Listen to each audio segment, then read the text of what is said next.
사랑하는 축복합니다. 벌써 이제 목요일입니다. 시간이 쉽게 안 가는 것 같지만 또 되돌아보면은 빨리 간다는 생각들이 들어집니다. 벌써 이제 3월 달도 이제 중반을 넘어서 이제 계속적으로 시간이 가고 있는 가운데 있습니다. 어떻게 학교 생활 재미있는지 제가 궁금합니다. 또 여러분의 삶 가운데 하나님과 함께함의 그 은혜들이 있는지, 동행함의 은혜가 있는지 궁금하네요. 하나님과 동행한다는 것이 무엇일까요? 그것은 어쩌면은 하나님을 인식하고 인정하며 또한 그 말씀 가운데 다시 한번 우리의 삶을 드리고 또한 우리의 삶을 그 말씀 가운데 적용해가는 것이 하나님과 동행하는 것이 아닌가라는 생각이 되어집니다.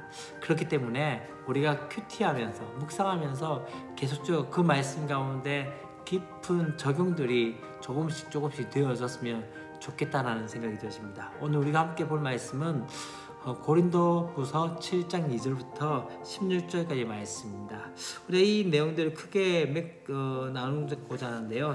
첫 번째는 2절부터 4절까지 말씀입니다. 그것은 어떤 이야기입니까? 바로 새 언약 화목해 하는 그 직분을 받은 사역자로서의 그 권면을 이야기하고 있고요. 그것은 무엇을 의미한다면 마음으로 우리 곧 바울을 영접하라고 이야기한 것입니다.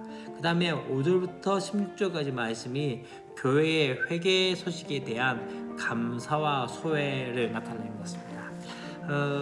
그 가운데서 5절부터 7절까지는 디도를 만나기 전에 근심한 것과 만난 후에, 다시 말하면 이제 고린도 교회가 회개했다는 그 소식을 듣고 기뻐하는 그 모습들을 보게 되지고, 또 8절부터 12절까지에서는 무슨 내용입니까? 바로 바울의 기쁨의 이유에 대해서 이야기하는 것을 보게 되십니다.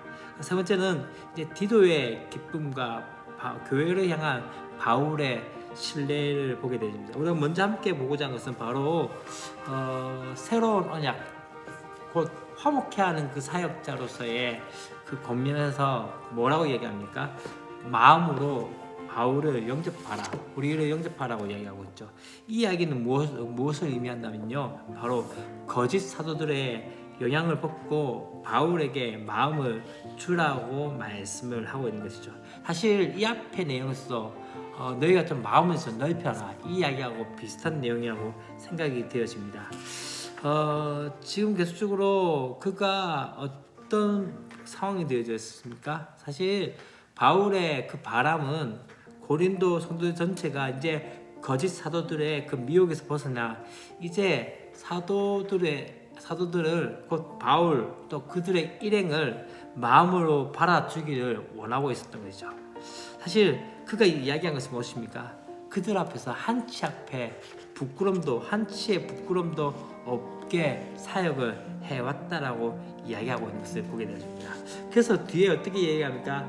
나는 너희를 향하여 담대한 것도 많고 너희를 위하여 자랑할 것도 많다라고 이야기하고 있는 것들을 보게 되었습니다. 지금 계속적으로 바울은요, 앞에 이야기한 것처럼 내가 너희를 정죄하기 위한 것이 아니다. 또 우리 마음이 너희와 함께 있기 때문에 함께 죽고 함께 살고자 합니다 라고 이야기하고 있습니다. 그러면서 어떻게 이야기합니까? 모든 환난 가운데 너희 가운데 위로가 있고 또한 감사가 넘치고 또 기쁨이 넘치는 것들을 보기를 원한다라고 말씀을 하고 있는 것을 보게 되시죠. 그러면서 이제 뒤에 부분에서 이제 지금 교회 소식, 곧 어떤 소식입니까? 사실 바울이 이 고린도 지역을 다시 한번 찾아가려고 했지만은 찾아가지 않습니다. 첫 번째 찾아갔던 곳은 말미암아 바울과 고린도 성도들 간에 더욱더 불화가 있었기 때문에 두 번째 다시 가가지고 무엇인가 이야기하려고 했지만은 그러지 않고 눈물의 편지를 누구를 통해서, 바로 디도를 통해서 보내게 되었습니다. 그래서 이제 디도가 그 편지를 보내고 그 편지를 가지고 고린도 교인들에게 갔다가 이제 그들이 회개했다는 소식을 가지고 가게 되었습니다. 그 이야기가 바로 5절부터 7절까지의 말씀 가운데 나옵니다. 지금 사실 그 상황 가운데 이 바울과 그 일행들은 정말로 육체가 편하지 않고 또한 사방으로 많이 힘들고 어려운 상황 가운데 있었고 다툼과 두려움이 있었던 그런 상황이었다고 이야기하고 있는 것을 보게 되었습니다. 그런데 어떻게 되십니까? 그 가운데서 하나님께서 위로하신 하나님께서 누구를 통해서 한 사람 디도를 통해서 다시 한번 위로를 받게 했던 것이죠. 왜냐하면은 디도가 왔다는 것뿐만 아니라 그가 가지고 왔던 그 소식, 사모함과 애통함과 너희를 나를 위해서 열심히 있는 것을 우리에게 보고했다. 그렇기 때문에 어떻게 되어졌어요? 기쁘게 되어졌던 것이죠. 지금 바울은 너무 힘들고 어려운 그런 상황 가운데 있었습니다. 그런데 디도라는 한 사람이 오면서 그가 가지고 왔던 그 소식으로 인해서 다시 한번 기쁨이 넘치게 되어졌던 것이죠. 그럼 왜 그렇게 기뻐할 수 있었을까요? 라고 이야기할 때 바로 18절부터 8절부터 12절까지의 말씀 가운데 그 이야기를 하고 있는 것을 보게 되어집니다. 사실 바울이 편지를 쓰면서도 어떤 생각이 있다면 이 편지 때문에 고린도 교회 성도들이 근심하게 될 것에 대해서 두려워했지만은 그가 어떻게 이야기합니까? 너희가 잠시만 근심하게 할 줄 알다. 그리고 내가 지금 기뻐함은 너희가 근심한 까닭이 아니라 이 근심함으로 어디까지 회개에 이른 까닭이라고 이야기하고 있습니다. 그래서 어떻게 합니까?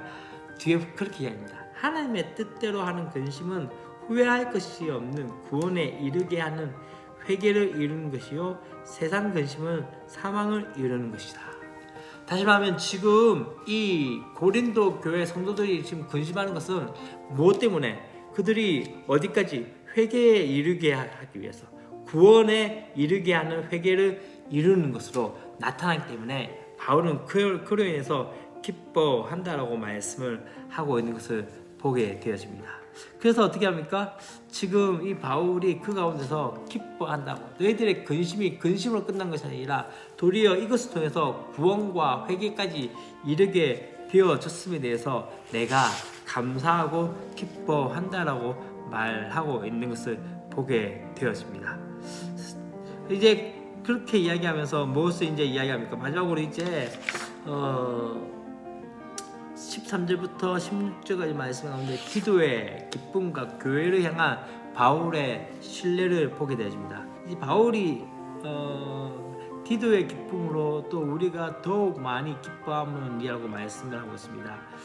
지금 어떻게 되었습니까? 이 디도가 고린도 교회가 바울의 편지를 받고 난 다음에 그 가운데 회개하며 근심하며 다시 한번 그렇게 돌아온 역사와 또 이 가운데서 디도가 이 편지를 들고 이 소식을 들고 바울에게 갔을 때 바울은 힘들고 어려운 상황이었음에도 불구하고 그 가운데 그 소식을 들었을 때 그걸로 인해서 기뻐하는 그 모습을 보면서 어땠을까요? 디도가 기뻐했다라고 말씀을 하고 있는 것이죠. 참 중요한 것 중에 하나는 그런 것 같습니다. 지금 고린도 교회 성도들의 그 변화를 보면서 위로를 받고 또 바울을 향한 성도의 마음이 이제 디도를 향한 환대로 또 표현되고 또 한 가지 또 그 바울의 칭찬과 그 신뢰 가운데 바울이 기뻐하는 것을 통해서 믿어주는 사역자와 또한 믿음에 화답하는 성도가 있는 공동체가 얼마나 보기 좋은지 아마 디도가 그 가운데 기뻐하지 않았을까요?